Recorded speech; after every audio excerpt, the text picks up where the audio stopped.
요즘 제 또래들 사이에서는 제가 결혼을 상당히 일찍 한 편이기는 합니다. 벌써 초등학교에 들어가는 아이도 하나 있고 말이죠. 뭐 그럴 만한 사연 아닌 사연이 있기는 합니다. 저는 그냥 제 인생이 남들과 비교하면 조금 굴곡이 많다고 생각하는 정도이고 별 생각이 없지만 주변 사람들이 보면 제 인생이 참 기구하다 생각될 법도 하기는 합니다.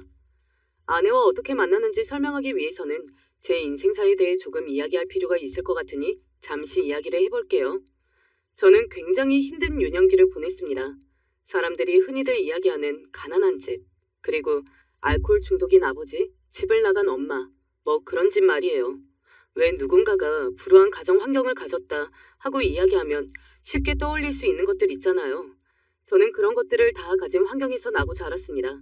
심지어 나중에는 부모에게 버림까지 받았으니까요. 밖에서 보면 정말 불행했겠구나. 어떻게 그렇게 어렵고 힘든 가정 환경에서 이렇게 잘 자랐니? 와 같은 말들을 할 수도 있지만 저는 남들이 이야기하고 생각하는 것만큼 힘들지는 않았던 것 같아요. 아, 물론 그 당시 저는 평온하고 행복하고 이런 가정 환경을 단 한 번도 느껴본 적이 없었기 때문에 차마 제가 어느 정도로 불행하고 힘든 건지를 체감하지 못했던 거일 수도 있습니다. 하지만 이제는 평화로운 나날을 보내고 있고 지금 이 시점에서 다시 과거를 돌이켜봐도 저는 막 죽을 만큼 불행한다든지 도망가고 싶다든지 그런 극단적인 생각까지는 하지 않았던 것 같아요. 제가 성격이 굉장히 많이 나천적이거든요. 그런 환경에서 그렇게 태어났다 하더라도 그 성격을 어떻게 유지할 수 있어? 하는 질문들을 많이 받기는 했는데 저는 태생이 무던한 편이라 더더욱 가능했던 것 같습니다. 매일 술을 먹고 들어오는 아버지는 어느 날 저와 제 동생을 버렸습니다. 저에게는 쌍둥이 남동생이 하나 있었거든요. 어쩌면 둘이 함께 있기 때문에 그나마 덜 고통스러웠던 것일 수도 있겠네요. 고아원으로 가고 나서 더 좋은 환경이 되었던 건 아닙니다. 술을 마시고 때리는 아버지는 없었지만 체벌이라는 이유를 가져다 붙여서는 원생들을 때리는 원장은 있었거든요. 나중에 그 고아원이 아이들을 학대한다는 이유로 신문에도 나온 적이 있는 걸로 압니다. 그만큼 좋지 못한 환경이었어요.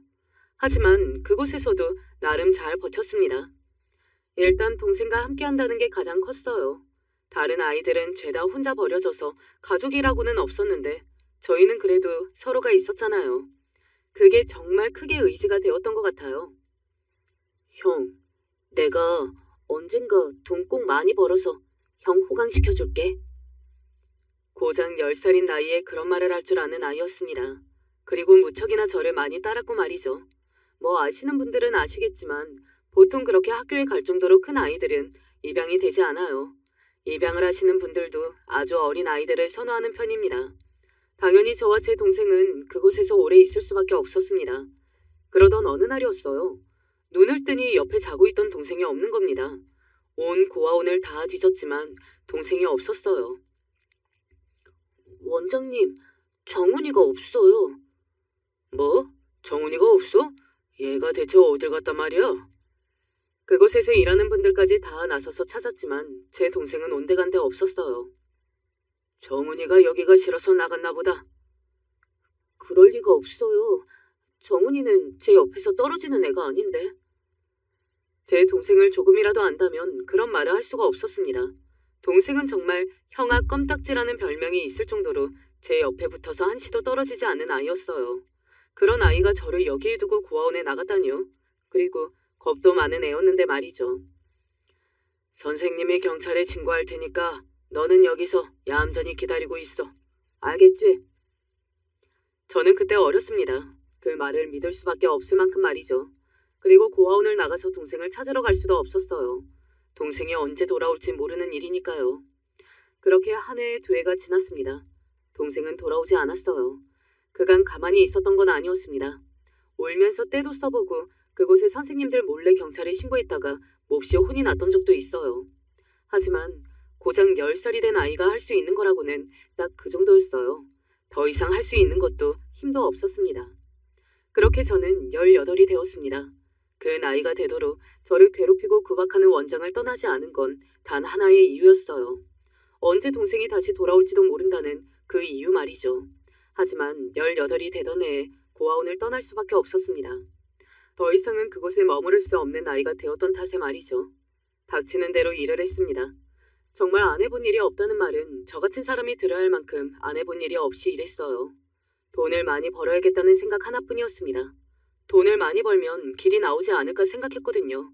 뭐 어디에 사람을 찾기 위해 알아보려고 해도 어마어마하게 돈이 드는 세상이었으니까요. 그러다 어느 날 문득 이런 생각이 들었어요. 그래, 배워야 한다 하는 생각 말이죠. 뭐든 배우고 똑똑한 사람이 이루고자 하는 바를 더 잘 이룰 수 있다고 생각했거든요. 그때가 20대 초반이었습니다.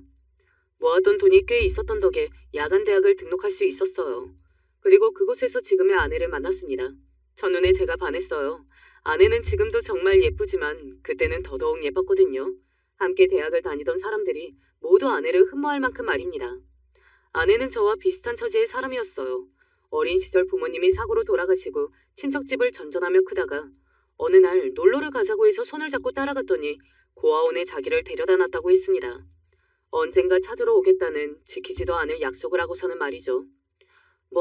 물론 제대로 된 깨끗하고 잘 운영되고 좋은 선생님들이 있는 고아원들도 많겠지만 아내가 있었던 곳도 딱히 그렇지는 않았던 것 같더라고요.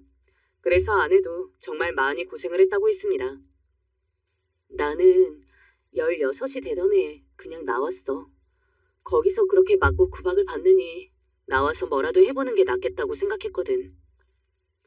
그렇게 고아원을 나온 아내는 저처럼 돈이 있어야겠다는 생각에 닥치는 대로 일을 하다가 어느 순간 현실의 벽에 부딪혔고 제대로 뭔가를 해보려면 공부를 해야겠다는 생각을 했다고 하더라고요. 그래서 검정고시를 보고 야간대학을 등록하게 되었다고 말이죠. 그런 공통점이 있어서 그랬던 건지 아내와 저는 빠르게 친해졌습니다. 연애까지도 아주 자연스러웠어요. 그리고 결혼까지도 아주 빠르게 이루어졌습니다. 아내나 저나 가족이 없었기 때문이었는지 빨리 가정을 이루고 싶어 했던 것 같아요. 그런 이야기를 아내와 나눴던 적도 있었기도 했고 말이죠. 결과적으로 아내와 그때 빨리 결혼한 건 아마 제 인생에서 가장 잘한 행동이 아닐까 싶어요. 물론 그 전도 엄청나게 불행하고 힘든 삶이다 라고 생각하고 산 건 아니었지만 아내와 결혼하고 정말 제 인생이 180도 달라졌거든요. 세상이 다르게 보였습니다. 정말로 제가 이 땅에 발을 딛고 살아야 할 이유가 만들어진 기분이었어요. 제 편이 생기고 내가 책임져야 할 사람이 생기고 나에게도 가족이 생겼다는 것이 이 정도로 충만한 기분을 줄 거라고는 그 전에는 생각조차 해보지 못했을 정도로 말이죠. 그리고 아이가 생기면서부터는 더더욱 그 감정이 진해졌습니다. 사실 저는 그 전에는 제가 아버지가 된다는 것, 그 자체에 대한 두려움이 조금 있었거든요. 아마 저 같은 아버지가 있는 분들이라면 제 마음을 조금이라도 이해를 해주실 걸로 생각합니다. 저는 혹시나 저희 아버지처럼 될까봐 악몽을 꾼 적도 많아요. 아무튼 그렇게 결혼하고 아이를 낳고 살다 보니 그 전보다는 동생 생각을 덜하게 된 건 있습니다. 그전에는 오로지 동생을 찾기 위해 인생을 사는 느낌이었다면 이제는 아내도 자식도 있는 한 가정의 가장인 거였잖아요. 그리고 솔직히 이야기하면 저에게는 그 가정이 너무나 소중했고 감사한 일이기도 했고 말이죠. 결혼하고 나서 일도 잘 풀렸어요. 한 대기업의 벤더 회사에 들어가게 되었는데 거기가 대우가 거의 대기업과 비슷했거든요. 연봉이나 다른 기타 복지 같은 것들이 말이죠. 가족들을 먹여 살리고 안정적인 생활을 하기에 부족함이 없었습니다. 그리고 아내에게도 좋은 일이 생겼습니다. 어느 날 아내가 이러더군요. 작은아버지가 찾아왔어. 고모가 나를 버린 줄은 정말 꿈에도 몰랐다고. 외국에 아예 나가셨다고 하지 않았어? 그런데 최근에 한국 들어오셔서 고모한테 나를 물어봤더니 아무 말을 못했다고. 그래서 다그치니까 고모가 나를 버렸다고 털어놨대. 사람 시켜서 찾아보셨나 봐. 그러고는 부모님이 남기신 재산이라며 언젠가 너에게 주려고 했다고 5억에 가까운 돈을 주셨다고 하더군요.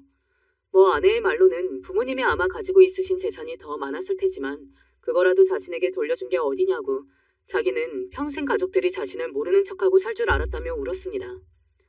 그렇게 저희 가족은 안정적인 삶을 살 수 있었어요. 이미 누리고 계신 분들은 모르시겠지만 저나 아내같이 안정적인 가정을 가져본 적이 없었던 사람들은 이게 얼마나 소중한지 뼈저리게 잘 알고 있거든요. 그래서 그걸 지키기 위해 더더욱 열심히 살았습니다. 저도 회사에 다녔고 아내도 일을 했어요. 언젠가 한 번은 일을 하지 않아도 된다고 제가 이야기를 했던 적이 있었는데 아내가 이러더군요. 이제는 돈 벌고 싶어서 하는 거 아니야. 나도 내가 하고 싶어서 하는 거니까 걱정하지 마. 라고 말이죠. 그래서 저도 아내가 일을 하는 것을 지금까지 응원하고 있고요. 그렇게 저희 부부는 행복하게 잘 지냈습니다. 물론 동생에 관한 생각은 언제나 하고 있기는 했어요. 특히 와닿는 날이 있었습니다. 오늘 희성이가 아빠라고 했어. 정말? 정말 아빠라고 했어? 아들이 처음으로 아빠라는 말을 뱉었던 날이었습니다. 문득 이런 생각이 들더군요. 내 동생도 어디선가 이런 행복을 누리고 살고 있을까? 아니면 어디선가 굉장히 고생하며 힘든 삶을 살고 있는 것은 아닐까? 솔직히 이야기하면 저는 그런 환경에서 나고 자란 것 대비 아주 잘된 축에 속하는 사람입니다. 제 주변만 봐도 그래도 거의 상위 1%로 봐도 무방할 만큼 말이죠. 대부분의 고아원 출신 친구들은 여전히 힘들게 살거나 나쁜 길로 빠져서 범죄자가 되어 있는 경우도 많았고요. 그 생각을 하니 무서워지더군요. 그리고 걱정도 되었고 말이죠. 동생을 찾아야겠다는 생각이 다시 들었던 것 같아요. 이번에는 그냥 무턱대고 찾고 신고를 하고 그러지는 않았습니다. 사람을 썼어요. 왜 심부름 센터 같은 곳 있잖아요. 저는 솔직히 그런 곳에 맡기면 턱턱 다 찾아줄 줄 알았거든요. 하지만 아니었습니다. 아마 이름을 바꾸거나 해서 사시는 것 같습니다. 지금 그 신상 정보로는 확인할 수 있는 게 없어요. 아니면 돌아가셨을 수도 있고요. 청천벽력 같은 소리였습니다. 동생을 찾으면서 단 한 번도 생각해보지 않았던 일이었거든요. 동생이 죽었을 수도 있다는 건 말입니다. 그런데 그 말을 한 번 듣고 나니 제 생각이 온통 거기로 치우쳤던 것 같아요. 왜 아직도 연락이 없지? 왜 찾을 수가 없지? 정말로 죽어서 이 세상에 없어서 그런 게 아닐까? 그런 게 그렇다고 해도 찾을 수는 있어야 하는 거 아니야? 뭐 이런 생각들이 꼬리에 꼬리를 물었고 나천적이고 무던한 게 최고의 장점이던 저마저도 그 시기에는 정말 많이 힘들었던 것 같아요. 죄책감 같은 게 들었거든요. 아니, 죄책감이 맞습니다. 행복해지면 행복해질수록 그랬어요. 나는 이렇게 행복한데 동생은 그렇지 않으면 어떡하지? 나만 행복한 거면 어떡하지? 이런 생각에 밤잠을 설친 날도 많았어요. 그러다 보니 정말로 겁이 났습니다. 동생이 불행하게 살고 있을까봐, 그리고 혹시나 정말로 죽었을까봐 말이죠. 결혼을 하고 행복한 일들만 있을 줄 알았었는데, 그리고 그래왔었는데, 그 생각에 사로잡힌 저는 굉장히 우울하고 힘든 나날들을 보냈어요. 그러다 어느 날 아내가 우는 것을 보고 정신을 차렸습니다. 당신 마음을 모르는 건 아닌데 내가 힘들어하는 당신을 보는 게 너무 힘들어서 그래. 아내가 그렇게 이야기하며 우는데 정말 누가 머리를 한 대 치고 간 것 같은 느낌을 받았어요. 그리고 이런 생각이 들었습니다. 내가 지금 지켜야 하는 건 내 아내와 아들, 내 가정이다. 이 가정이 나에게는 제일 소중하다. 그러니 꼭 지켜야 한다. 하는 생각 말입니다. 그래서 그날 이후로는 의식적으로 동생 생각을 하지 않기 위해 부단히도 노력했습니다. 그러다 보니 어느 순간 정말로 생각을 덜하게 되는 날이 오더라고요. 물론 100% 잊고 사는 것은 불가능했고 가끔 저도 떠오를 때면 여전히 슬퍼지기는 했지만 말입니다. 그렇게 세월이 많이 지났습니다. 걸음마를 떼던 아이가 유치원에 가고 초등학교에 가게 되는 날까지 말이죠. 그동안 꽤 잘 살았어요. 일도 열심히 하고 아내에게도 잘하면서 말이죠. 모아둔 돈으로 제법 괜찮은 집으로 이사까지 했으니 말입니다. 그러다 굉장히 좋은 소식이 들려왔습니다. 제 승진 소식이었어요. 회사에서 제가 평판이 굉장히 좋은 편이기는 했거든요. 이 일을 열심히 하고 성실했으니까요. 저는 지구상에서 성실 하나만큼은 그 누구에게도 뒤지지 않는다고 생각할 정도로 성실했거든요. 그래서 그날은 기분이 정말 좋았습니다. 우리끼리 외식하자. 희성이는? 옆집 언니가 맡아준다고 했어. 아내가 친하게 지내는 옆집 분이 종종 저희 아이를 봐주셨거든요. 그래서 그날은 아내와 마음 놓고 술을 한잔하기로 했습니다. 그동안 정말 수고 많았어. 당신은 정말 어디 가서도 존경받을 만한 사람이야. 당신한테 그런 이야기를 들으니까 세상 감동적이네. 정말로 당신 같은 유년기를 보낸 사람 중에서 당신만큼 잘 사는 사람은 몇 없을 거야. 과거를 이겨낸다는 게 얼마나 힘든 일인데. 그런 이야기를 하면서 한 잔, 두 잔 마셨습니다. 마시다 보니 조금 취기가 오르는 것 같더라고요. 아내도 저도 꽤 많이 마셨던 것 같아요. 그리고 그날 정말 평생 잊을 수 없는 일을 겪었습니다. 아마 이 이야기를 다른 사람들에게 해주면 쉽게 믿지 못할 거예요. 저는 제가 겪은 일인데도 아직 꿈인가 하는 생각이 들 정도인데요, 뭐. 대리를 불렀어요. 당연히 그래야 했죠. 아내도 저도 둘 다 술을 마셨으니까요. 분위기 좋은 곳에 와서 마신다고 집에서 조금 떨어진 곳까지 왔던지라 대리비가 조금 나올 것 같기는 했지만 그날은 그런 게 신경 쓰이지 않은 날이었습니다.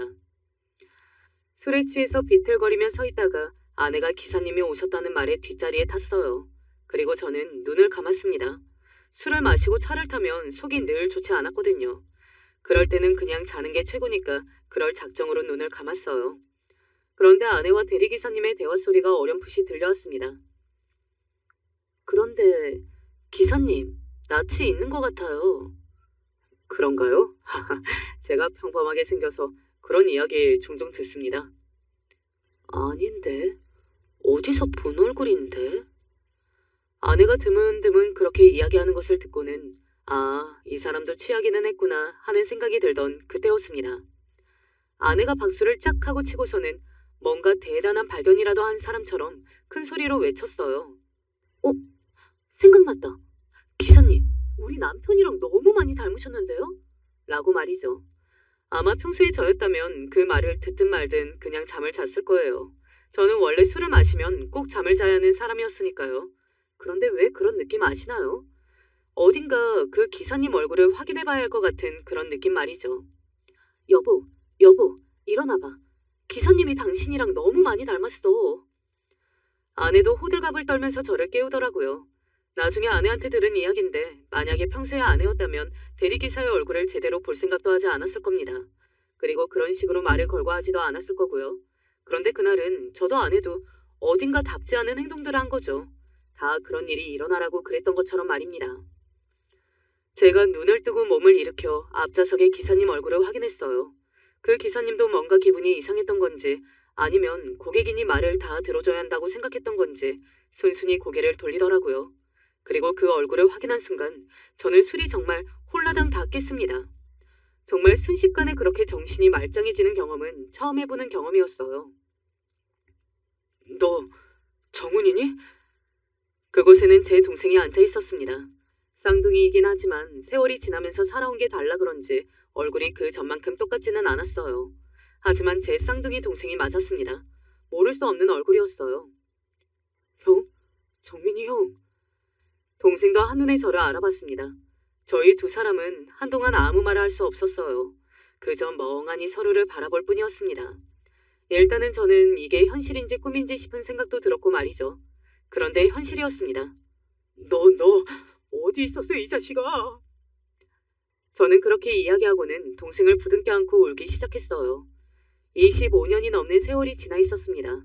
10살이었던 저와 제 동생이 30이 한참 넘은 어른이 될 때까지 너무 긴 세월이 지나 있었어요. 뭐 지금 와서 생각해보면 이제라도 만난 게 너무나 다행스러운 일이기는 하지만 말이죠. 한참을 그렇게 부둥켜 안고 울다가 제가 물었습니다. 너 이 자식, 그때 어딜 간 거야? 라고 말이죠. 오랜만에 너무나 궁금했고 왜 그랬는지 알고 싶었던 질문이었어요. 그때 어디를 간 건지 왜 돌아오지 못했던 건지 말이죠. 그런데 동생이 입을 통해 들은 사실은 많이 놀라웠습니다. 그리고 엄청나게 화가 나는 이야기였고 말이죠. 그때 내가 안 가면 형이 가게 될 거라고 했어. 그렇게 입을 연 동생이 한 이야기의 내용은 이러했습니다. 어느 날 원장이라는 그 인간이 동생을 부르더랍니다. 그러고는 굉장히 힘든 곳을 가게 될 거라고 하면서 네가 안 가면 형이 가야 할 거라고 했다고 말이죠. 그래서 동생은 그러면 본인이 가겠다고 했다더군요. 그렇게 가게 된 곳이 바로 흔히들 이야기하는 앵벌이를 시키는 사람들 밑이었다고 합니다. 그곳에서 맞아가며 그 생활을 하다 머리가 조금 크자 버려졌다고 말이죠. 아마 원장이 동생을 고른 이유는 저보다 동생이 순하고 조용히 말을 잘 듣는 타입이라 그랬을 겁니다. 그래서 돈을 받고 팔아 넘긴 거죠. 저는 언제나 할 말을 하고 고분고분하게 말을 잘 듣는 타입은 절대 아니었으니 아마 동생이 뒤탈이 없을 걸로 생각했을 겁니다. 정말 화가 불같이 치밀어 올랐습니다. 당장이라도 그 원장이라는 작자를 찾아가서 멱살이라도 잡고 싶은 심정이었지만 그럴 수 없었어요. 몇 년 전에 병으로 죽었다는 이야기를 이미 들은 이유였거든요. 그 이후로도 나 찾아올 수 있었잖아. 저는 너무 속상한 나머지 동생에게 화를 냈습니다. 그때는 내가 정말 엄청난 죄인이 된 것 같았어. 해서는 안 될 짓을 한 사람 같았고 내가 다시 나타나면 형이 안 좋아할 줄 알았어. 그런 게 어딨어.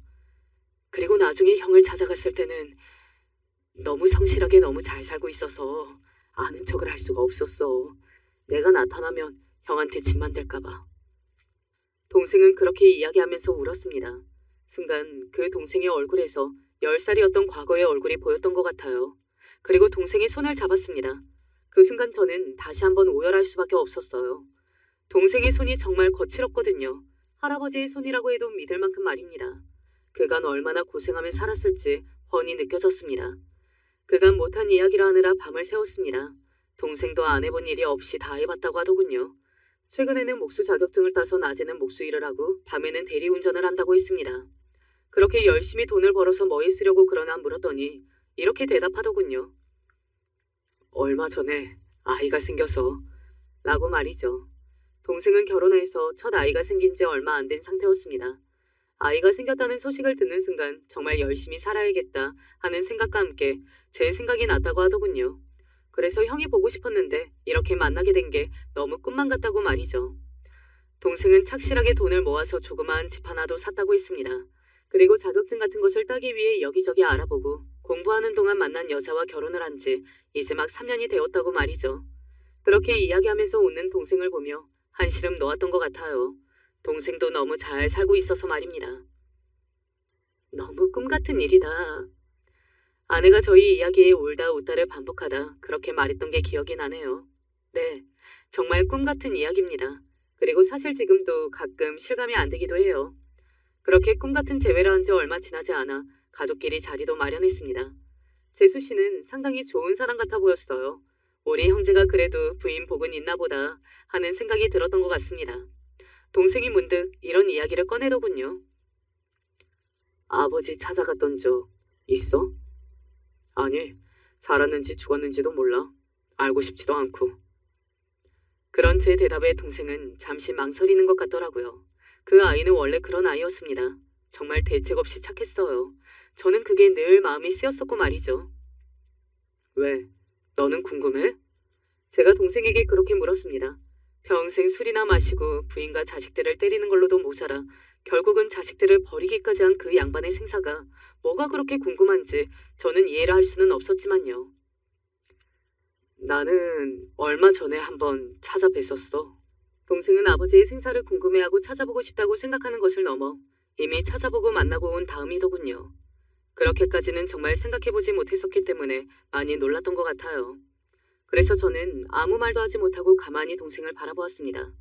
나무랄 마음이 있거나 화를 내고 싶은 건 아니었어요. 그냥 무슨 말을 어떻게 해야 할지 몰랐을 뿐이었습니다. 동생도 그런 제 마음을 알았던 건지 잠시 뜸을 들이다가 말을 이어가더군요. 미안하다고 오시더라. 인제 와서 그러면 뭐래? 지금은 요양원에 계시는데 오늘 내일 하셔.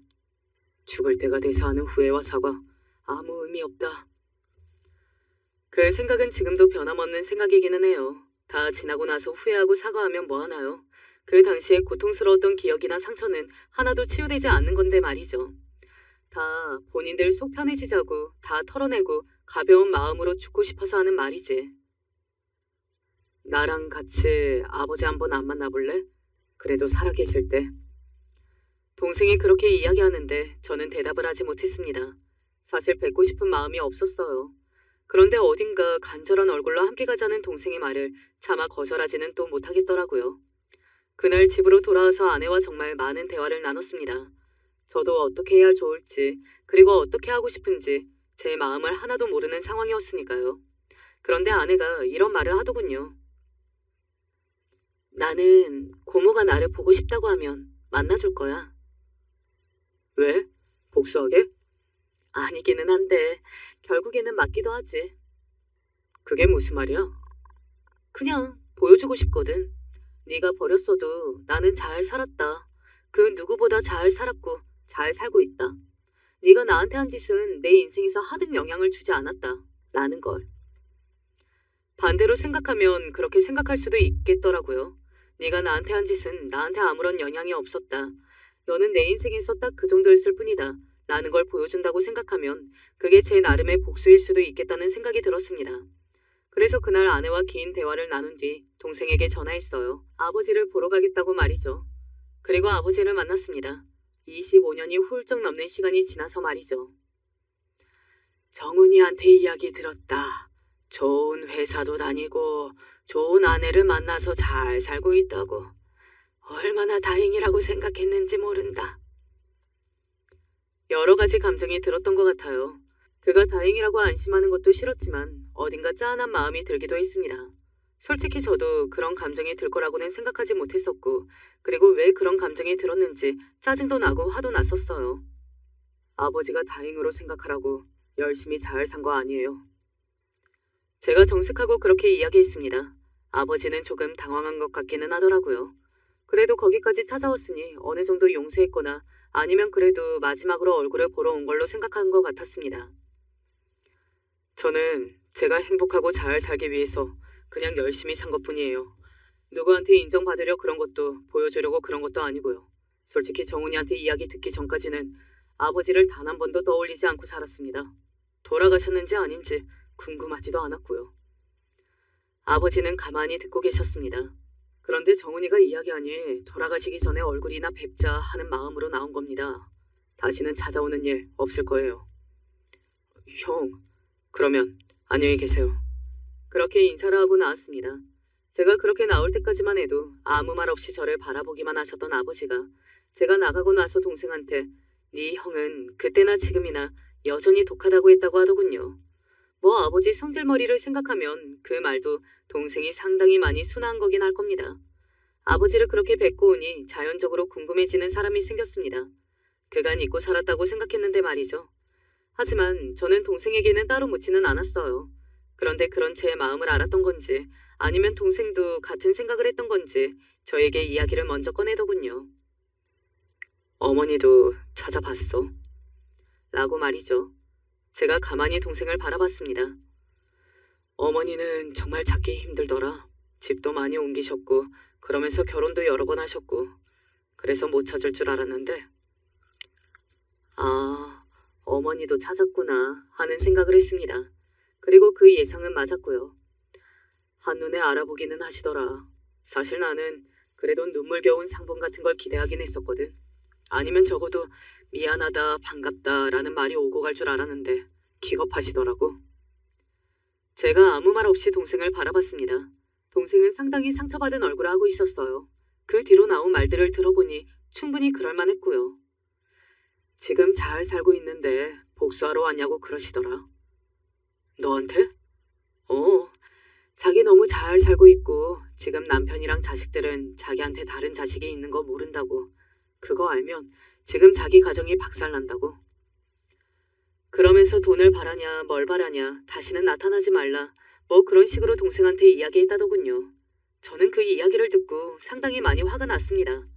사실 저는 자라면서 아버지를 많이 미워하고 원망했지만 어머니에게는 딱히 그런 마음을 품지는 않았었거든요. 어머니도 어쩌면 피해자인 셈이잖아요. 아버지에게 괴롭힘을 당하다 집을 나가신 거니 말이죠. 물론 어린 우리가 무슨 죄가 있었고 그리고 자라는 동안 한 번도 보러 오지 않은 것과 같은 일을 생각하면 서운한 감정이 있기는 했지만 그래도 믿거나 화가 나지는 않았습니다. 그리고 나이가 들면서는 더더욱 그랬고 말이죠. 전화번호 좀 알려줘봐. 저는 동생에게 어머니의 전화번호를 받았어요. 그리고 연락을 했지만 만나기 싫다는 의사를 확실히 하시더군요. 저는 단호하게 말했습니다. 그냥 나오시라고요. 다른 꼴 당하고 싶지 않으시면 말이죠. 그랬더니 순순히 제 말을 따르더군요. 돈을 달라고 하거나 다른 걸 요구하기 위해서 협박하러 나온 거 아닙니다. 그리고 아마 모르기는 몰라도 어머니보다 제가 훨씬 더 잘 살고 있을 거고요. 제 첫 마디가 그거였습니다. 그러면 왜 보자고 했니? 당신이 얼마나 나쁜 사람인지 알려주려고요. 어머니는 가만히 제 얼굴을 바라보시더군요.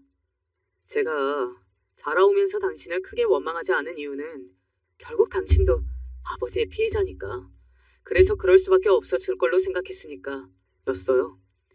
그래서 자라면서 우리를 한 번도 찾아오지 않은 것도 원망하지 않았습니다. 그냥 어디선가 잘 살고 계시겠지 정도로 생각했죠. 사실 눈물이 나올 법도 했는데 눈물 한 방울 흐르지 않더군요. 저에게는 이미 다 지난 일이라 그런가 보다 하는 생각이 들었던 것 같습니다. 하지만 당신이 잘 사는지, 그리고 보고 싶고 궁금한 마음에 찾아온 자식한테 그런 말을 하는 부모는 나쁜 부모가 맞죠. 아니, 부모도 아니지. 그냥 글러먹은 인간인 거지. 아니, 당신은 그날 정훈이한테 그렇게 대하면서 인간으로서 부모로서 지켜야 할 최소한의 것들도 지키지 않은 겁니다. 그냥 쓰레기가 되었을 뿐이에요. 그리고 아마 평생 저희의 기억 속에 엄마라는 사람은 그런 사람이겠죠. 당신은 그렇든 말든 신경도 안 쓸 인간으로 보이기는 하지만. 그리고 마지막으로 이 말도 있습니다. 그렇게 없는 사람으로 생각하고 사셨고 앞에 나타난 것도 벌벌 떨 만큼이니 앞으로도 찾지 마시기를 바랄게요. 혹시 죽을 병에 걸려서 마지막으로 무슨 이야기가 하고 싶으시다거나 그래도 찾지 말고 혼자 다 안고 죽으세요. 그 말을 마지막으로 저는 자리에서 일어섰습니다. 나중에 구구절절 그때 정훈이한테 그런 말을 한 건 미안했다, 어쩌다 하는 내용이 오기는 했지만 제대로 읽지도 않고 지워버렸어요. 저는 앞으로 죽을 때까지 어머니를 다시는 보는 일이 없을 거라고 생각했습니다. 이미 그때 돌아가셨다고 생각하면서 살기로 말이죠. 어쩌면 죽을 때까지 보지 못했을 걸로 생각했던 얼굴들을 보고 그게 좋은 방식이든 아니든 묵은 감정들을 털어내니 한편으로는 속이 시원해지기는 하더군요. 그동안 제가 과거에 그다지 영향을 받으면서 살아간다고 생각하지 않았었는데 그렇게 마음을 다 털어내고 나니 그래도 영향을 끼치는 부분이 있기는 했구나 하는 생각이 들었던 것 같습니다. 뭐 제 한 부분이니 어쩔 수 없었겠죠. 동생과 저는 자주 만났어요. 그간 못다한 이야기들을 다 나누면서 말이죠. 정말 다행이라고 생각했던 것 하나는 동생이 그런 곳에 가서 그런 일을 해야 했지만 그래도 지금 너무나 멀쩡히 바르게 잘 살고 있다는 점이었습니다. 사실 그러기가 너무 힘이 드는 부분이잖아요. 그게 다 동생이 너무 착한 아이라 그랬던 것 같기는 하지만요. 아내한테 정말 고마웠던 점을 하나 이야기하고 넘어가야겠네요. 제가 장가 하나는 기가 막히게 들었구나 하고 다시 한번 확신했던 일화가 하나 있거든요. 혹시 내가 정훈이한테 1억만 보태줘도 될까? 그게 무슨 소리였는가 하니 동생이 그 시기에 살던 집에서 이사해야 하던 참이었거든요. 그래서 집을 알아보는데 집값이 너무 비싸서 알아보기 힘들어하는 모양이었습니다. 그마저도 저에게는 한참을 이야기하지 않았다가 제가 한참을 캐물으니 대답한 거였어요. 안 그래도 이사할 때 뭐라도 하나 해줘야 한다고 생각하기는 했었어. 우리 집이 여유가 안 되면 모를까 여유가 되니까 그 정도는 괜찮아. 라고 아무렇지 않은 얼굴과 말투로 말하더라고요. 아마 이 사연을 들으시는 분들이라면 이게 얼마나 하기 힘든 결정인지 다들 아실 겁니다. 그리고 저도 그걸 알고 있으니 조심스럽게 물었던 거고 만약에 아내가 조금이라도 고민하는 것 같았다면 그 말을 당장 철회했을 거예요. 저에게는 아내와 저희 가정이 언제든 1순위였으니까요. 동생에게 1억을 건넸습니다. 하지만 이번에는 동생이 고비였어요. 아니, 나는 형한테 돈 절대 안 받아. 형제끼리 그런 게 어딨어. 내가 형 찾고 나서 제일 먼저 한 생각이랑 다짐이 그거야. 아무리 힘든 일이 있어도 형한테는 부탁 안 한다는 거. 나는 그때도 지금도 형한테 짐이 되는 건 죽기보다 싫어. 동생은 꽤 단호했습니다. 제 말이라면 웃으면서 듣던 애가 말이죠. 저는 이렇게 동생을 설득했어요. 내 마음은 생각 안 하냐? 네가 뭐 때문에 고민이 많고 힘든지 뻔히 아는데 해줄 수 있는데 못 해주는 내 마음은 어떻겠어? 네 마음 충분히 이해하고 앞으로는 네가 도와달라고 해도 안 도와줄 테니까 이번에는 받아, 어? 그래도 끝까지 받지 않겠다고 하는 걸 그러면 언젠가는 갚으라는 말을 하고 겨우 줄 수 있었습니다. 정말 기가 막힌 게 뭔지 아세요? 동생은 한 달에 얼마씩 따박따박 저에게 돈을 보내고 있어요. 원금이라도 갚겠다고 말이죠. 가끔 답답하기는 한데 그런 아이인 걸 어쩌겠나 싶기도 해요. 제가 그래서 더 아끼기도 했고 말이죠. 그 뒤로도 저희 형제는 아주 잘 지내고 있습니다. 가족끼리도 자주 만나고 여행도 다니고 하면서 말이죠.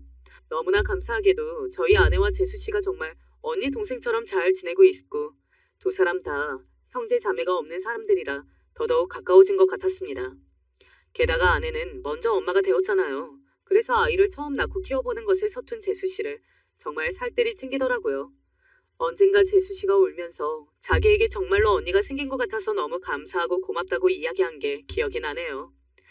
이렇게 저와 제 동생의 이야기는 해피엔딩이 되었습니다. 뭐 물론 아직 다 산 건 아니고 저희 두 사람 다 아직은 엔딩이라고 하기는 젊지만 말이죠. 그래도 그렇게 이야기하고 싶었어요.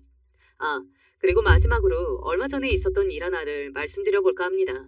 이건 제 동생과 저희 이야기는 아니고 제 아내의 일이었거든요. 누구세요? 어느 날 퇴근을 하고 집으로 돌아왔는데 우리 집 대문 앞에서 서성이는 중년 여성 한 분이 계시더라고요. 그래서 말을 걸었는데 얼굴을 보고 누군지 어렴풋이 짐작이 갔습니다. 그 중년 여성분은 제 아내와 몹시도 많이 닮아 있더군요. 언젠가 아내가 고모와 내가 많이 닮았었다 라고 이야기했던 적이 있어서 바로 알아볼 수 있었던 것 같아요. 그래도 어른을 집 앞에 세워둘 수는 없는 노릇이라 일단은 들어오시라 했습니다. 그리고 음료를 한 잔 내어드렸어요. 시집 잘 가서 잘 산다는 이야기는 들었는데 정말인가 보네요. 아, 그런 이야기를 들으셨어요? 뭐 그런 예의상 주고받는 대화들을 나누고 있던 때였습니다. 아내가 귀가했어요. 그리고 집에 있는 자신의 고모를 보고는 많이 놀란 듯 그 자리에서 우뚝 굳었습니다. 정인이는? 방에서 자. 아내가 조용히 고개를 끄덕이고는 자신의 고모에게 다가가 말했어요. 돈 필요하세요? 라고 말이죠. 인사 한마디 없이 바로 그렇게 이야기하는 모습에 저도 살짝 놀라기는 했습니다. 뭐 자신의 고모를 절대 반기지는 않을 거라는 걸 제가 그 누구보다 잘 알고 있었기도 했고 말이죠. 너는 고모를 보자마자 인사가 그게 뭐니? 고모가 저를 찾아오실 이유가 그거밖에 없잖아요. 미리 이야기하는데 저 고모 드릴 돈 없어요. 고모님은 아내를 빤히 쳐다봤습니다. 그래도 조금 전까지는 예의상 웃는 얼굴이라도 하고 있었는데 표정이 완전히 싸해지기는 했어요. 저는 그게 본 모습이겠구나. 아내에게 어떻게 했을지 대충 짐작이 되었던 것 같아요. 돈이 없기는 뭐가 없어. 네 작은 아버지가 주고 갔잖아. 고모 드릴 돈이 없다고 했지 제가 돈이 없다고 한 적은 없는데요. 아내의 그 말에 고모님은 이번에는 노골적으로 인상을 팍 하고 쓰시더군요. 그리고는 약간 언성이 높아진 목소리로 이렇게 말했습니다. 내 동생이 준 돈 좀 달라는데 왜 못 줘? 그때 작은아버지가 그 돈 저한테 주시면서 사과하셨거든요. 그러면서 한 가지 약속을 하자고 하셨어요. 그게 뭔지 아세요? 아내의 그 질문에 고모님은 아내를 가만히 바라봤고 아내는 말을 이어갔습니다. 네 고모가 와서 돈 달라고 하거든 10원짜리 한 장 주지 마라. 절대 단 한 푼도 줘서는 안 된다. 그렇게 약속 받아가셨어요. 뭐 그 약속이 아니라 하더라도 제가 고모한테 돈을 주지는 않겠지만 고모가 내 동생 돈 어쩌고 하는 이유를 댈 것도 없다는 뜻이에요. 거기까지는 고모님도 예상하지 못했던 건지 자신의 동생 이름을 부르면서 작게 욕을 뱉는 걸 봤습니다. 독한 놈이라고 했나? 뭐 그랬던 것 같은데 정확하게는 기억이 나지 않는 것 같아요. 그러면 내 동생이 준 돈 말고 네가 번 돈 내놔라. 내가 그래도 너를 키워준 게 몇 년 되지 않니? 그 값을 받아야겠다. 그렇게 말하는 아내의 고모를 보고 저는 그 사람과 정이 있지도 않았지만 몰랐던 사람 정남이도 이렇게 떨어질 수 있는 거구나 하는 생각을 했던 것 같아요. 사람이 정말 혐오스럽더라고요. 어떻게 자신이 고아원에 가져다 버린 아이에게 그런 말을 할 수가 있는 건지 제 상식으로는 도저히 이해가 되질 않았습니다. 뭐 평생 못하겠죠. 제가 정말 몰라서 입을 다물고 있다고 생각하세요? 뭘? 네가 뭘 아는데? 당시에 아버지 어머니 재산이랑 보험금 다 받아 처먹고는 나한테 한 푼도 안 준 거. 제가 이거 마음먹고 소송하면 고모가 저한테 토해내야 한다는 거 아세요? 아내의 입에서 그 말이 나온 순간 고모님이 입을 딱 다무시더군요. 아내를 노려보는 눈은 여전했지만 말이죠. 제가 거기까지 안 하는 이유는 고모가 어차피 줄 능력이 없다는 걸 너무나 잘 알아서예요. 자식들도 다들 나이값 못하고 사고나 치고 다니고 고모부는 어디서 빚을 지고는 도망 다니는 신세라는 걸 아니까. 그런데 고모가 이렇게 나오시면 제 생각이 달라질 수도 있을 것 같은데요. 어디 한번 빚 갚아야 하는 사람 한 명 더 늘려드려요? 아내의 고모네가 힘들게 살고 있다는 건 전에 들어서 알고 있었습니다. 자식 새끼들은 하나같이 취직도 안 하고 집에서 밥이나 축 내고 있고 그러다 인터넷 도박, 보이스피싱 같은 걸 당해서 돈을 꾸준히 날려먹고 있다더군요. 그리고 고모부도 어디서 사업을 해보려다가 대차게 실패하고는 빚더미에 앉았다고 말이죠. 저는 고모네가 그렇게 망한 걸 들으면서 그래도 세상에 인과응보라는 게 있구나 하고 생각했거든요. 하늘이 영 무심하지는 않으시다고요. 야, 너 말 다 했어? 안 줄 거면 막말도 하지 마. 어떻게 감히 저한테 돈을 달라고 찾아올 수가 있어요? 어떻게? 천벌이 두렵지도 않으세요, 네? 아내의 고모는 자리에서 벌떡 일어났습니다. 그래, 이년아. 더럽고 치사해서 내가 오늘은 그냥 간다. 그런데 너 어른한테 이러는 거 아니야. 알겠어? 그래도 한 대 키워준. 그 키워줬다는 말도 그만하세요. 그리고 다시 한번 찾아오기만 해요. 정말로 고모가 마음대로 쓴 우리 아버지 어머니 돈 그대로 다 돌려받을 테니까. 아시겠어요? 아내의 고모는 더 이상 다른 말을 하지는 못하더군요. 물론 표정에서 몹시 분하고 나는 더 하고 싶은 말이 있고 그런 게 보이기는 했지만 더 하지는 못했습니다. 아마 아내를 조금이라도 알고 있다면 한다면 하는 사람이라는 걸 알고 있었을 테니 정말 겁이 났던 것일 수도 있겠고 말이죠. 본인이 잘못한 게 있으니 말입니다. 그날 고모님이 돌아가고 난 뒤 아내는 정말 많이 울었어요. 저는 아내가 그렇게 우는 걸 그날 처음 봤거든요. 정말 꺽꺽거리면서 울더라고요. 그리고는 이렇게 말했는데 그 말이 아직도 제 가슴에 콕 하고 박혀 있습니다. 나도 당신같이 서로를 생각해주는 가족이 있었으면 정말 좋았을 텐데 하는 말 말이죠. 그래서 제가 이렇게 대답했네요. 내가 그런 가족이잖아. 내가 당신 그런 가족이야. 라고 말입니다. 제 그 말에 아내는 또 한참을 울었어요. 저는 그날 다짐했습니다. 아내에게 제가 끝까지 그런 가족이 되어줄 거라고 말이죠. 정말 끝까지요. 앞으로 저는 제 아내와 아들 그리고 제 동생을 위해 더더욱 열심히 그리고 더더욱 부끄럽지 않게 살 생각이에요. 뭐 그 전에도 그랬지만 앞으로는 더 그래 보려고요. 저와 제 아내가 그렇게 잘 사는 모습을 보여주는 게 누군가에게는 최고의 복수이지 않을까 하는 생각이 들기도 했고 말입니다. 그리고 그게 맞을 거예요. 제 이야기는 여기까지입니다. 어떻게 들어주셨을지 모르겠네요. 어디 가도 꿀리지 않을 정도의 아주 구구절절한 사연들이 많지 않나요? 그리고 그럼에도 불구하고 이렇게 잘 살고 있는 것도 대단하다는 생각이 문득 듭니다. 가끔은 누군가에게 칭찬받고 싶어지는 날이 있는 것 같아요. 방금 이 사연을 쓰면서도 그런 생각이 들기는 했던 것 같습니다.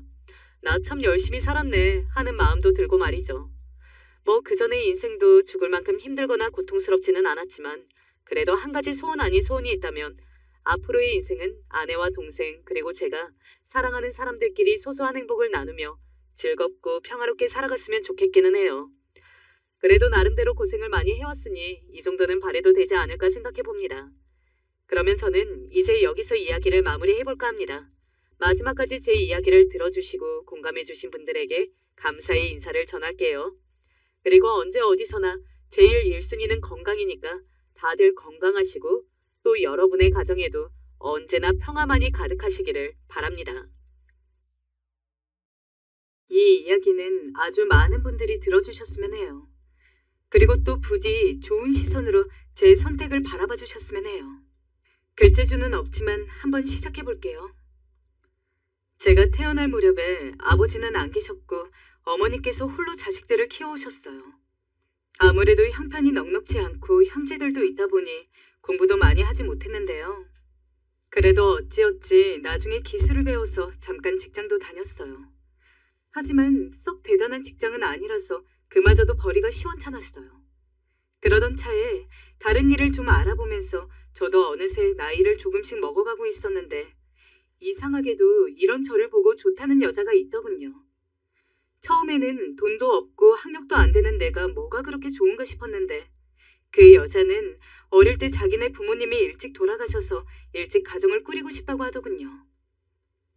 성식 씨, 우리 얼른 결혼해서 같이 살아요. 어머니한테도 인사도 가고요. 그럴까요? 나 믿고 결혼해도 괜찮겠어요? 그럼요. 성식 씨, 나는 아무래도 다 좋아요. 성식 씨면 함께 미래를 꾸려나갈 수 있을 것 같아요. 우리 한번 잘 살아봐요. 여자 쪽에서 너무 적극적이기도 했고 우리 집 식구들은 딱히 능력도 없는 막내 아들이지만 이대로 뒀다가는 정말 장가를 안 갈까봐 걱정했던 것 같아요. 그런 타이밍이 잘 맞물려서 형제들이 조금씩 돈을 보태주기도 해서 둘이 겨우 작은 방을 하나 얻어 살게 되었어요. 이후 1년여의 시간이 지나 아내는 임신을 하게 되었고 남자아이 하나를 낳게 되었어요.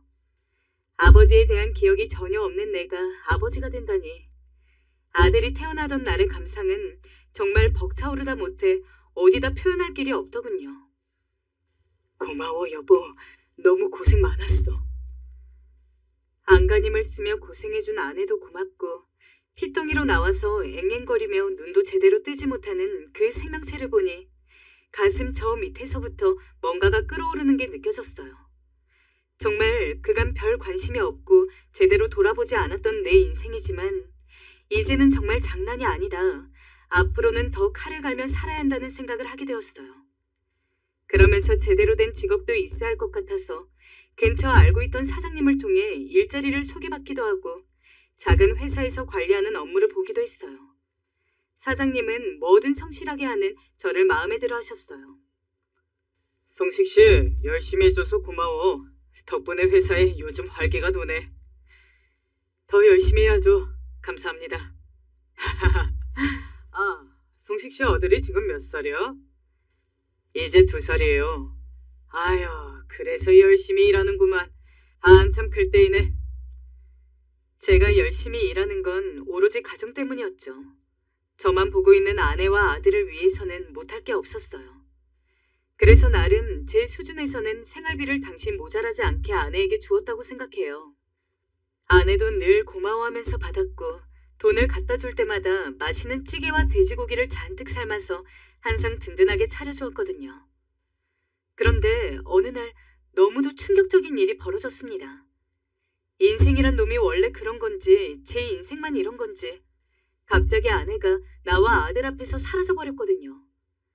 그냥 아들을 잘 부탁한다는 내용만 있었을 뿐 저에게 어떤 말도 없는 쪽지만 두고 말입니다. 사람이 너무 충격을 받으면 말도 안 나오고 그 상황에서 이 다음으로 어떻게 나아가야 할지 판단이 안 서나 봅니다. 주인집 아주머니 댁에 가서 이런저런 사정 설명을 하며 아무런 방법도 뭣도 없는 하소연을 했는데 그때 충격적인 이야기를 듣게 되었어요. 내가 자네한테 진지게 말을 해줄 걸 그랬네. 난 또 괜히 부부 사이에 끼어드는 꼴이 될까봐 말을 아끼고 있었는데 말이야. 실은 말이야, 우주 엄마가 어느 날부터인가 몰래 외출하더라고. 아들을 나한테 맡기고. 그래서 어느 날은 따라가 봤는데 어린 남자랑 팔짱을 끼고 있더라니까. 너무 놀라서 금방 돌아와 버렸는데 그냥 아무 말 안 하고 입 다물고 있었지. 아유, 성식씨 어쩌면 좋아, 이 일을. 네, 아내는 그냥 나와 아들 앞에서 사라진 게 아니라 본인보다 더 몇 살 어린 동네 남자랑 바람이 났더군요. 그것도 저만 모르고 있었어요. 동네 사람들은 다들 절 보며 아내가 애 두고 바람 폈다며? 하고 수군거렸고요. 살기가 싫었습니다. 그런데 완전히 넋이나가 며칠을 술만 마시며 괴로워하고 있는데 당장 갓난쟁이 아들은 먹을 거 달라고 울어대니 답이 없더군요. 아무리 제가 이렇게 배신당하고 죽겠다는 심정이라고 해도 눈앞에 있는 생명을 그냥 놔두고 사치스럽게 슬퍼할 수도 없었습니다. 결국 정말 울며 겨자 먹기로 낮 시간에는 슈퍼 아주머니께 얼마 드리고 아들을 맡겨두고 그 전보다 더 험악하게 일을 해야만 했어요.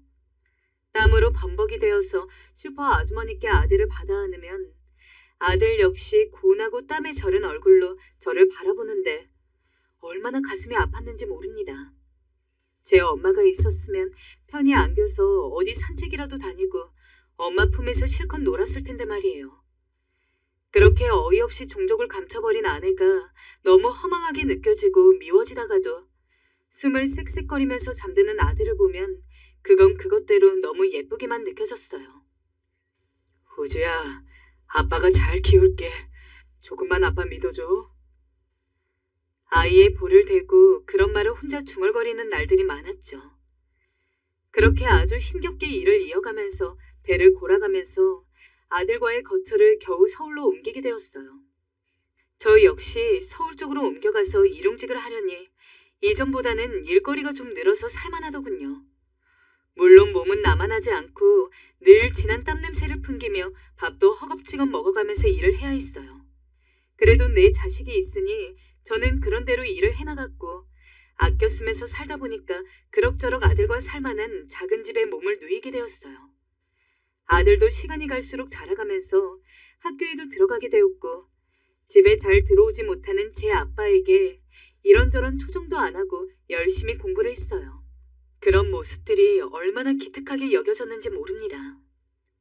우주야, 쉬엄쉬엄 공부해야지. 너무 무리하지 말아라. 근데 우주야, 밥은 챙겨 먹었니? 어, 내가 알아서 먹었어요. 설거지도 해놓았고요. 아빠, 내가 밥 차려드릴게요. 아들은 외려 땀투성이 아빠를 안쓰러워하며 고사리 손으로 밥을 차려준다고 난리였습니다. 그때 참 미안했던 것이 소풍이나 무슨 상담이나 엄마가 따라가야 하는 일에 제가 한 번도 참여를 못했다는 것이에요. 늘 땀에 찌들어 있고 돌아오는 길에 아들 먹거리를 잔뜩 사서 해롱해롱한 상태로 밥을 차려주고 반찬을 해줬고요.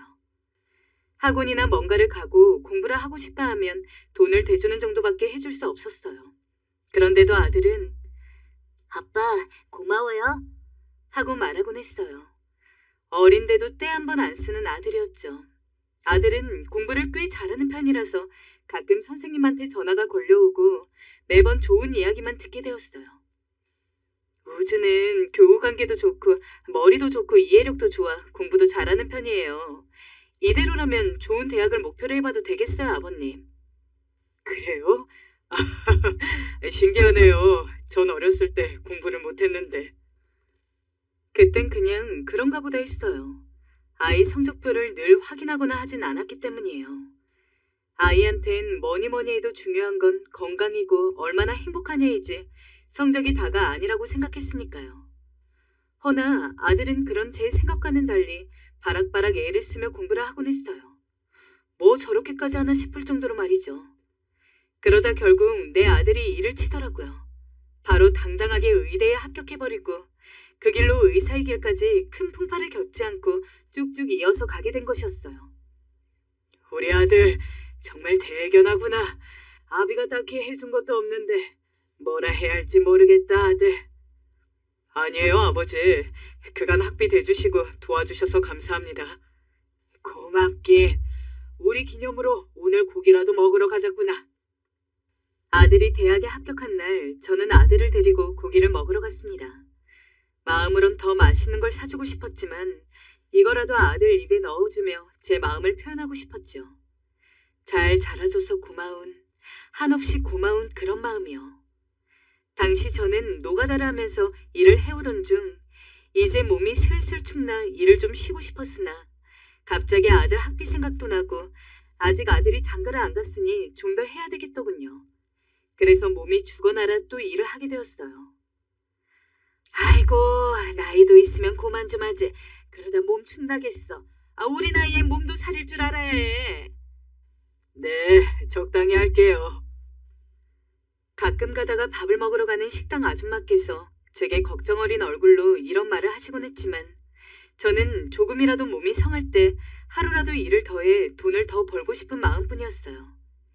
그게 내 아들한테 도움이 되는 길이니까요. 아들은 대학까지 무사히 잘 마쳤고 그중 몇 번은 장학금까지 받아 이 아비를 기쁘게 해주더군요.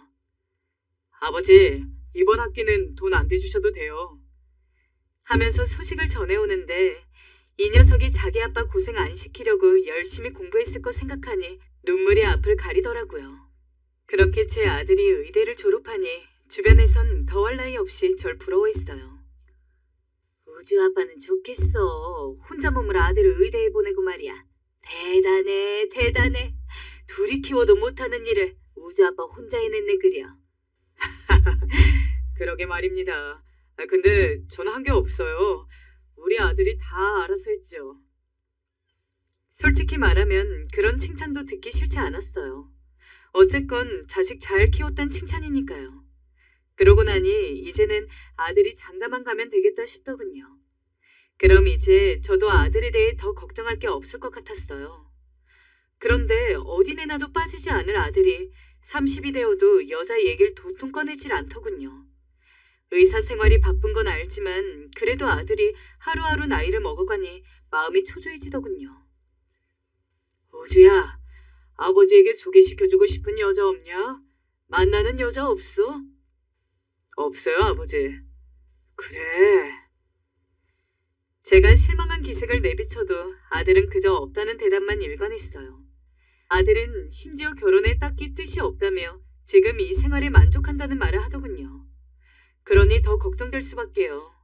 이걸 체념해야 하나, 아들한테 다시 말을 해봐야 하나, 아니면 내가 선자리를 알아보아야 하나, 어찌해야 할지 망설였죠. 그러던 어느 날 아들이 의외의 이야기를 건넸습니다. 얘기를 듣자마자 너무 놀라 입이 떨어지질 않았어요. 아버지, 나도 슬슬 이제 결혼하고 싶은 생각이 있어요. 정말이니? 네, 아버지만 괜찮으면 멀지 않은 시일 내에 상견례 하고 싶어요. 괜찮으세요? 잠깐 숨을 가다듬은 다음 자세한 이야기를 물어봤어요. 아들은 꽤 갑작스럽게 결혼 얘기를 꺼냈어요. 나름 확신이 있던 건지 상대 쪽 아가씨와도 진작에 말을 했다고 하고 저만 괜찮으면 멀지 않는 시일 내에 상견례를 하겠다는 것이었어요. 너무 갑작스럽게 일이 진행되는 것 같아서 당황스러웠지만 그래도 기다리던 소식이라 저는 아들을 얼싸안고 잘했다 했어요. 그래, 잘 생각했다. 얼른 자리 잡아야지. 내가 아가씨는 언제 볼 수 있는 거냐? 상견례 때 보면 되죠. 상견례 때 아버진 직접 얼굴도 보고 얘기도 한번 나눠보고 싶기도 한데 집으로 한번 데려오기는 좀 그런가? 네, 그건 좀 부담스러울 것 같아요. 그냥 상견례 때 얼굴 보는 게 좋겠어요. 그래, 알겠다. 뭐 어쩔 수 없지. 그럼 그리하자. 솔직히 아이를 혼자 키운 만큼 저는 한번 우주의 여자친구를 만나보고 싶었어요. 저한테 이제 며느리이기도 하고 사실 상견례 전에 인사하러 올 수 있잖아요. 근데 아들 말로는 며느리 쪽이 부담스러워한다 하더라고요. 그래서 어쩔 수 없이 아쉬움을 뒤로하고 상견례 날만 기다렸죠. 상견례 날을 앞두고 왜 그리 긴장이 되는지 나름의 준비를 해서 아들과 고급 식당 입구에서 만나기로 했는데 왜 제가 면접을 보는 마냥 그렇게 긴장을 했는지 모르겠습니다. 미용실에 가서 머리도 만지고 맨날 작업복만 걸쳤으니 근처 옷가게에 가서 옷도 위아래로 해 입었는데 이런 제 모습이 낯설기만 하더라고요. 그때 아들이 보였어요.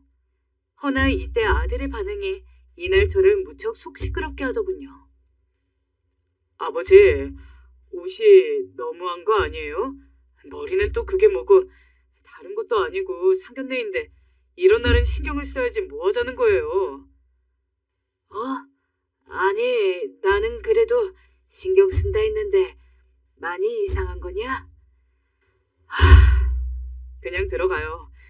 이제 와서 어쩌겠어요. 전에 없이 날카롭게 탁탁 말을 던져대는 아들의 모습이 좀 낯설었어요. 당황해서 멀뚱멀뚱 보고 있는데 이미 상견례 약속 시간으로부터 여유가 없어 그대로 들어가게 되었어요. 상대 아가씨 쪽 사돈 어른들이란 뭘 잘 모르는 제가 봐도 뭔가 여유롭고 고급스러운 분위기가 있더군요. 과연 아들이 저한테 한 소리를 할 만도 했어요.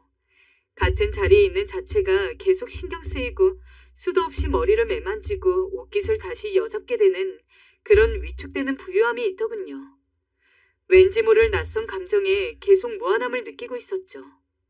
그런데 그때 사돈 되시는 분이 제 마음에 걸리는 말을 하더군요. 혼자 아들을 키우셨다 들었는데 힘드셨겠어요. 회사에서 나름 중요한 직책을 맡고 계신다던데 요즘 어떠세요? 네. 갑자기 뜬금없이 회사를 다닌다니 저는 그냥 노가다 꾼일 뿐이었는데 갑자기 그런 얘기를 하니 놀랄 수밖에 없었죠. 그런데 아들이 제게 서둘러 눈짓을 보내더군요. 그제야 전 아들이 거짓말을 했다는 걸 눈치챘고 사돈 어른의 말에 어쩔 수 없이 장단을 맞출 수밖에 없었습니다. 네. 경기가 불황이라 힘들긴 한데 잘 버티고 있습니다. 어줍잖게 그리 장단을 맞추긴 했지만 찝찝함은 가시질 않았어요. 아들이 왜 굳이 내 직업을 숨긴 건지 꼭 그래야만 했는지 섭섭함을 감출 수가 없어 물을 계속해서 들이켜 했어요.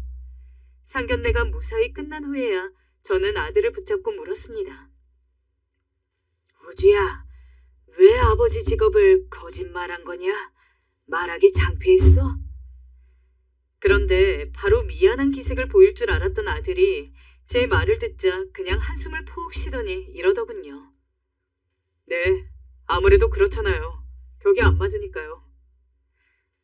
아들은 이 말만 제 앞에 툭 떨어뜨리더니 그대로 며느리에게로 달려갔습니다. 그 후 아들은 그날부터 좀 이상해진 건지 아니면 원래 혹은 훨씬 이전부터 우리의 대화가 많지 않던 날에 저런 모습이 만들어진 건지 헷갈리는 말을 하기 시작했어요. 아버지, 결혼식 때 아빠만 오는 게 좋겠어요. 식구들 말고요. 뭐야? 어느 집에 물어봐도 결혼식 때 부모만 쏙 뽑아서 부른다는 건 말도 안 되는 거 아닙니까? 아무리 제가 어렵게 산다고 제대로 경조사 참석도 잘 못하고 살았지만 그런 풍조 정도는 상식인데 말입니다. 너 그게 말이 된다고 생각해? 네 큰아빠랑 큰고모, 아빠 동료들한테도 다 말해뒀는데 그게 무슨 말이니? 말하면서도 이 당연한 걸 이렇게 굳이 말해야 된다는 게 어이가 없더군요. 그런데 아들은 안경을 확 벗고 저를 노려보더니 잔뜩 미간을 찌푸리며 말을 하는데 저도 모르게 그 말에 눌리게 되었어요. 아버지, 저 창피해 죽는 꼴 보고 싶으세요? 제발 부탁이야, 제발. 내가 다른 거 뭐 대단한 거 부탁한 거 아니잖아. 집을 해달라고 했어. 예식비를 아버지한테 내달라고 했어. 저 결혼식 조용히 치르고 싶으니까 좀 들어주세요. 아버지 친구들, 고모 안 오는 게 그게 조용히 치르는 거냐? 그런 거야? 네, 아버지. 사돈어른 댁 어떤 분들이신지 보셨잖아요. 저희 형편 그에 비해 부족해도 한참 부족하고요. 제발 자식 부끄럽게 하지 말아주세요. 너 내 아들 맞니? 사실 당장 아들이 살 신혼집을 줄 수 있는 형편도 못 되었고 모든 걸 혼자 알아서 하겠다는 그 말에 미안한 마음뿐이었어요. 그런데 아무리 그래도 저에게 이렇게 못되게 구는 아들을 보니 너무 속이 상하더군요. 그래서 그날은 저도 참지 못하고 아들과 한판 크게 붙게 되었습니다. 너 어쩜 그럴 수가 있냐? 아니 아버지가 창피한 건 그렇다 치자. 우리 집이 그 집안이랑 수준이 안 맞는 것도 어쩔 수 없다 쳐. 근데 아버지 가족들, 동료들까지 그렇게 네 뜻대로 낮춰야 속이 시원하겠어? 내가 널 그리 키웠냐? 오라통이 터질 것 같은 걸 겨우 참고 이은 말이었어요. 근데 아들은 여기에 대고 차가운 목소리로 제가 쉬이 받아들이기 힘든 충격적인 말을 던지더군요. 아버지, 제가 왜 의사가 된 줄 아세요? 가난에서 벗어나고 싶어서 이 집구석에서 벗어나려고 의사 된 거예요. 그렇게 해서 겨우 의사 돼서 이제야 저에게 맞는 집안 여자 만나서 결혼하게 됐는데 아버지가 그걸 또 망치려 들어요? 아버지가 정말 제 아버지면 더 이상 자식 앞길은 망치지 마세요. 지금껏 아버지랑 인연 끊지 않고 이렇게 연락하고 지내온 것에 감사하게 생각하시라고요. 아들이 던진 말은 너무나 충격적이어서 그만 앞이 어질거려 비틀거리고 말았습니다. 아들은 그런 절 보더니 자신이 지금껏 가난으로 인해 겪은 수치심, 모멸감들을 우르르 한꺼번에 털어놓더라고요. 그러면서 자기 대학 합격한 날 겨우 삼겹살 사주는 아버지는 필요 없다며 그날 얼마나 자기가 부끄러웠는지 아냐고 하는데 할 말이 없어졌어요. 그날 이후 저는 뭔가 나사가 하나 빠져버렸어요. 뭔가 이상하게 돌아간다는 생각이 들어도 뭐라 이 기분을 설명할 길이 없었습니다. 집에서 술로 마음을 달래는 수밖에요. 제가 키운 아들이 맞나 하는 의구심을 가지면서요. 결국 제 가족들이나 지인들에게는 아들이 홀로 조용히 혼인신고만 하고 산다고 말하고 혼자 엉엉 울었죠. 그렇게 해서 드디어 결혼식 날이 되었고 저는 전날까지도 썩 잠이 오지 않았고 왠지 좀 서글픈 기분이 되었어요. 일단은 그날 미리 백화점에서 사둔 양복을 입고 머리를 다시 하고 일찍 식장에 도착했어요. 며느리도 제대로 얼굴을 못 봤으니 인사도 해야겠고 영 찝찝한 마음으로 들어서게 되었는데요. 아들은 저를 보자마자 바로 뛰어오더군요. 잘 차려입고 환칠하게 꾸민 것을 보니 정말 여느 부잣집 아들 못지않게 참 잘났다 싶어 씁쓸하게 보는데 바로 저를 데리고 한쪽 대기실로 가더군요. 아버지, 누구든 아버지한테 와서 인사하면 그냥 악수만 하고 그 이상 말 더 이어가면 안 돼요. 알았죠? 뭐라고? 아니, 왜 그래야 하는 거냐?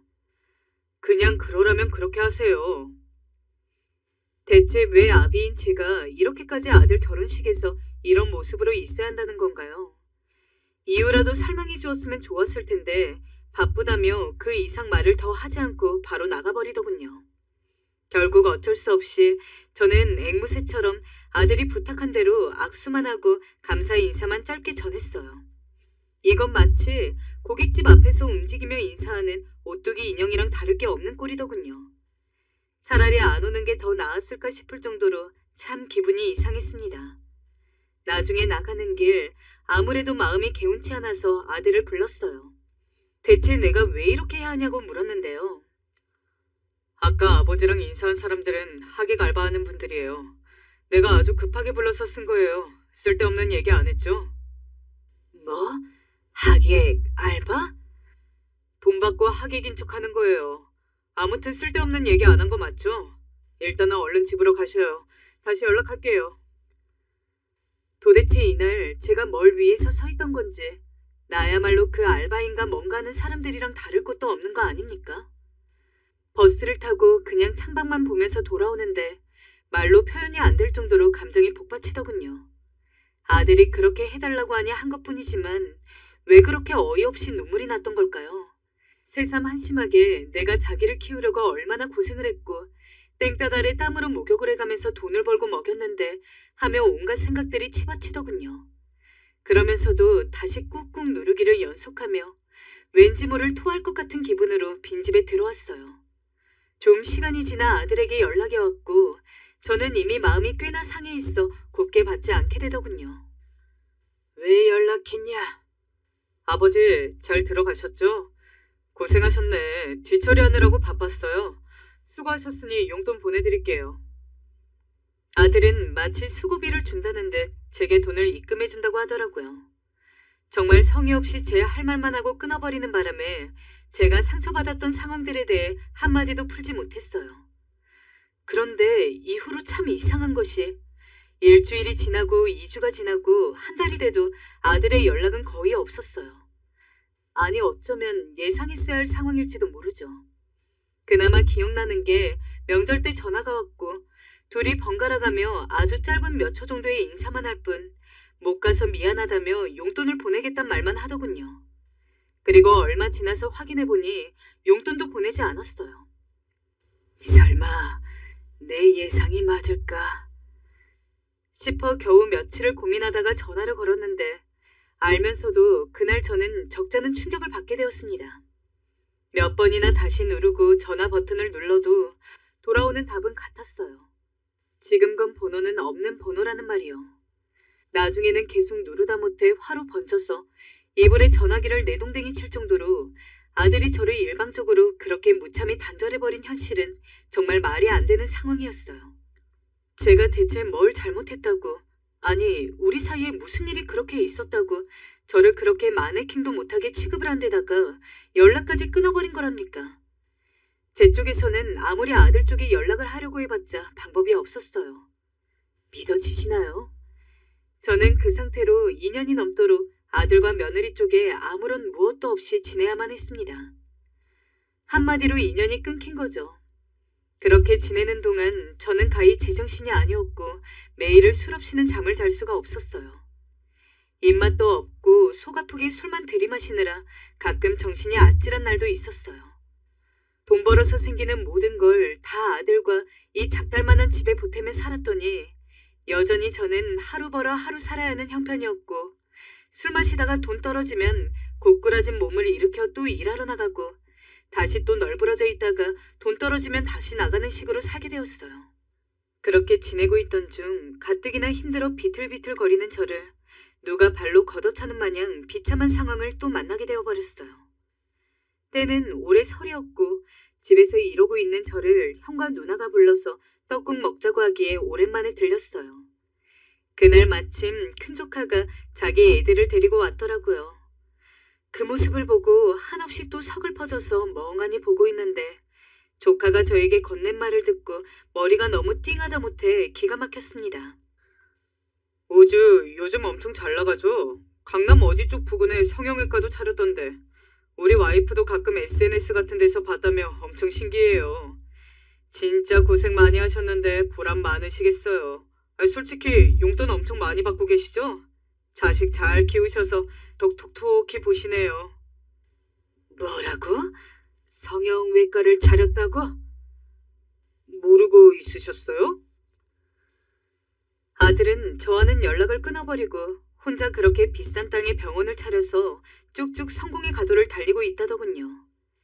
그날 일단은 말을 얼버무리고 집으로 돌아왔지만 아무리 생각해도 이건 아니지 않나 싶었고 속이 부글부글 끓어올라 이렇게 앓느니 직접 만나기라도 해야겠다 싶었어요.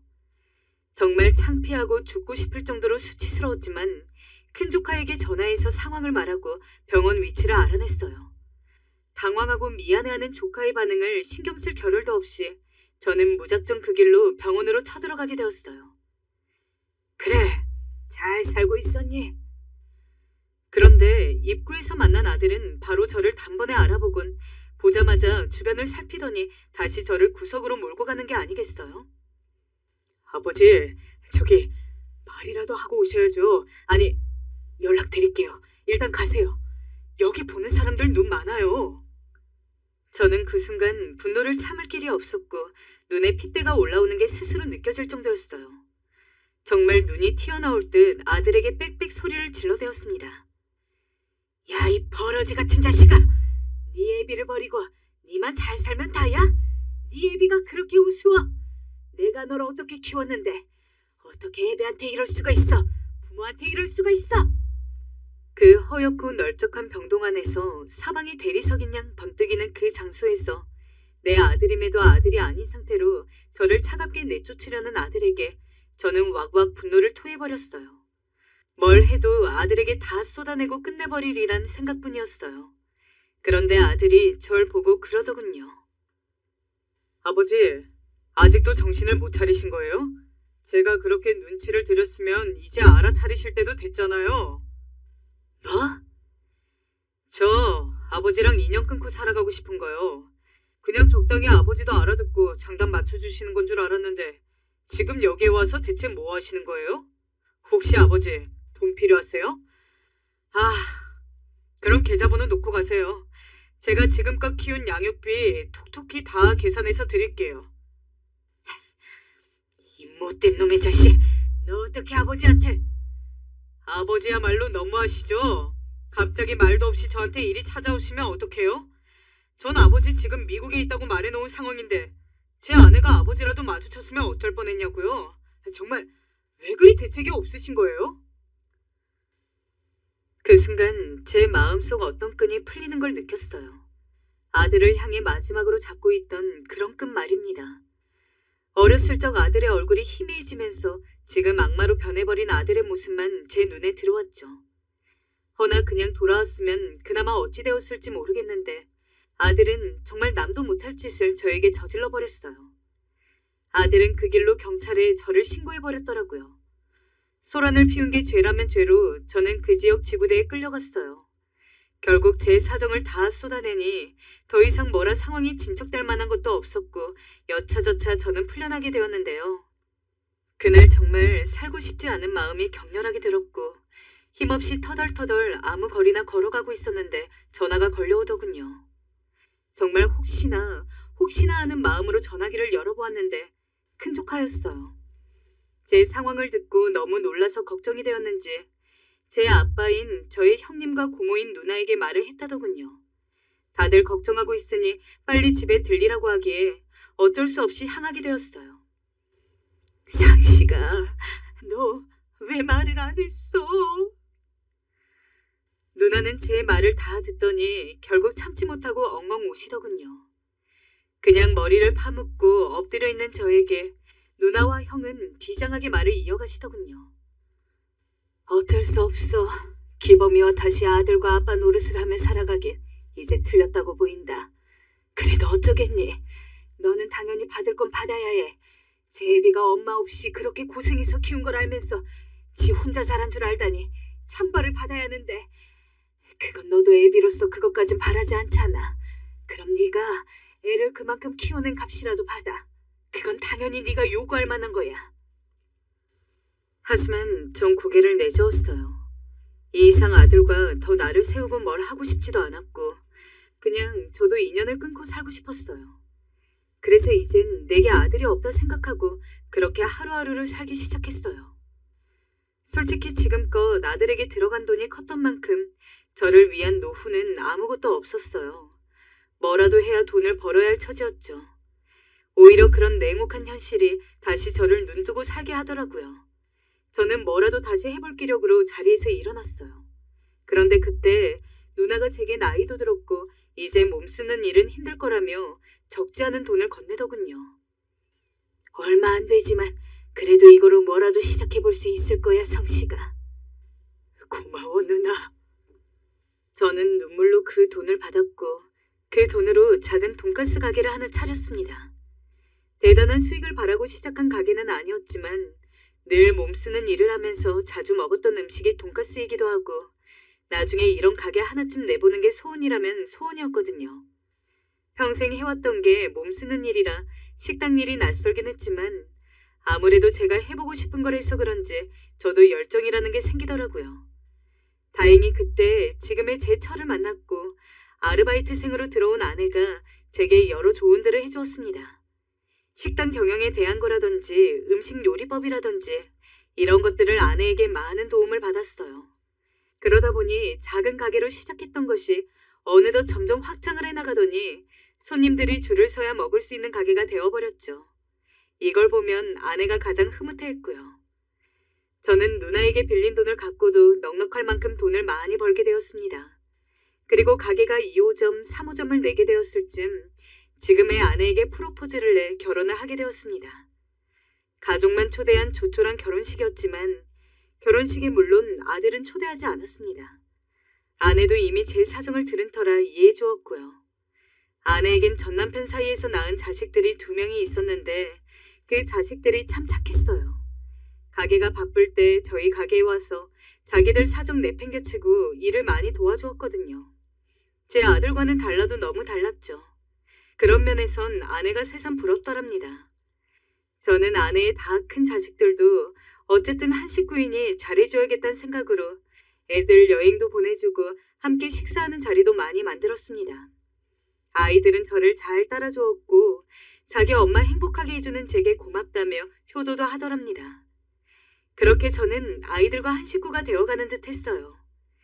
제가 아들과 다시 마주한 그날도 아이들과 함께 좋은 레스토랑에서 식사를 하고 있던 날이었어요. 아저씨 덕분에 엄마 얼굴이 많이 피었어요.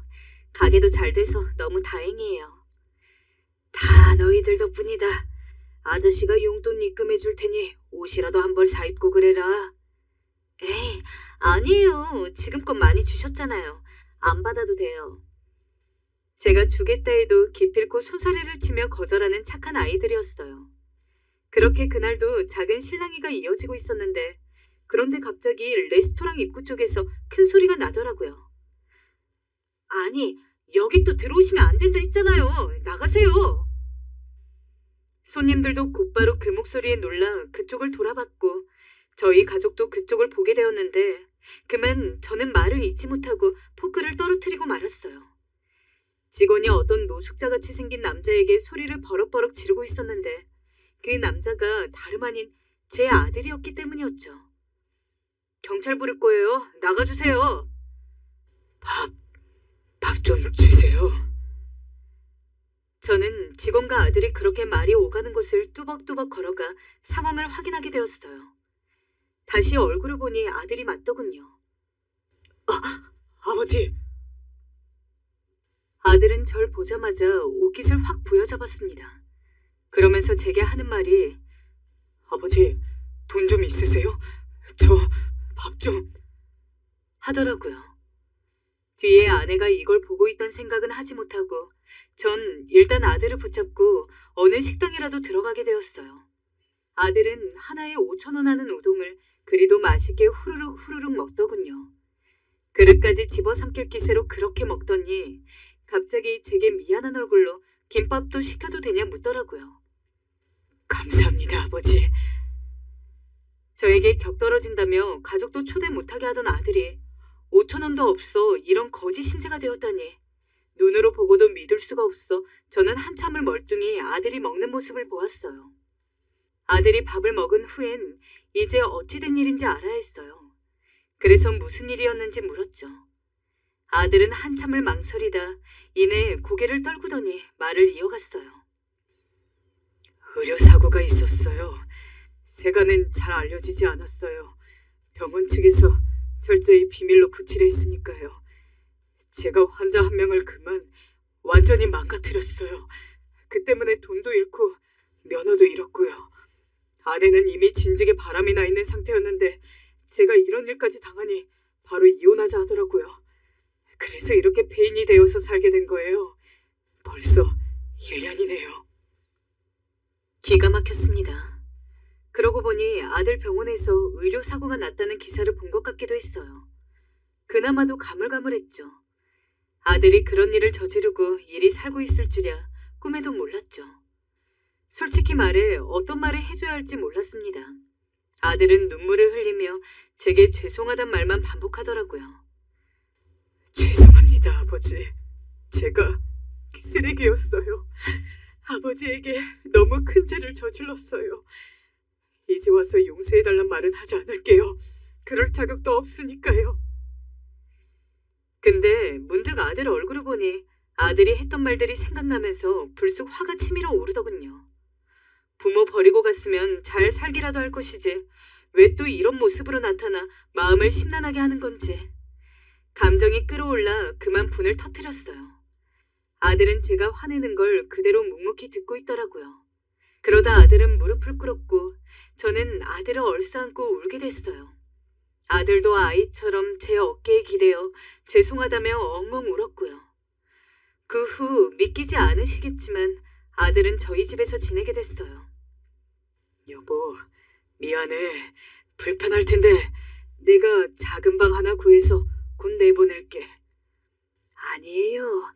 당신한테 어찌됐든 아들이잖아요. 일단 화해하는 게 우선이에요. 아내가 아들이 있는 걸 허락해준 덕분이에요. 미운 놈이지만 아들은 이 집에 들러붙고 사는 게 미안한지 제 가게에 나가서 일도 하고 집안일도 하고 그러면서 6개월째 지내고 있습니다. 솔직히 아들 생각이 안 났다면 거짓말이에요. 인연을 끊고 나서도 여러 생각들을 하게 되었습니다. 어릴 적에 밖에 일 다니느라 아들을 혼자 집에 놔두고 외롭게 했던 것이 이런 결과를 자초하게 한 것일까? 뭐 때문에 변해버린 걸까 생각하다가 그러면서도 그냥 아들이 저에게 아빠 서운했어? 미안해 하면서 팔만 조금이라도 뻗어주었으면 좋겠는데 아니 그런 거 다 필요 없이 그냥 아빠 하고 저를 바라봐주기만 했으면 좋겠다고 생각했죠. 하지만 저에게 너무 못된 짓을 했던 아들이었기에 그런 생각마저 자존심이 허락하지 않았어요. 그래서 그런지 지금 아들과 이렇게 지내고 있는 지금 솔직히 썩 나쁘지 않아요. 아직 서로 간의 상처도 있고 저도 아들에게 남은 감정이 있다 보니 아들을 다 받아들이진 못했지만 그래도 이대로 한번 붙들고 살아보려고요. 제 선택 이해해 주시는 분들도 있을 테고 그러지 않으시는 분들도 있을 테지만 그래도 좋은 시선으로 봐주셨으면 하네요. 지금까지 이야기 들어주셔서 감사하고 여러분들의 가정엔 부디 좋은 일만 일어나길 간절히 바라고 있겠습니다.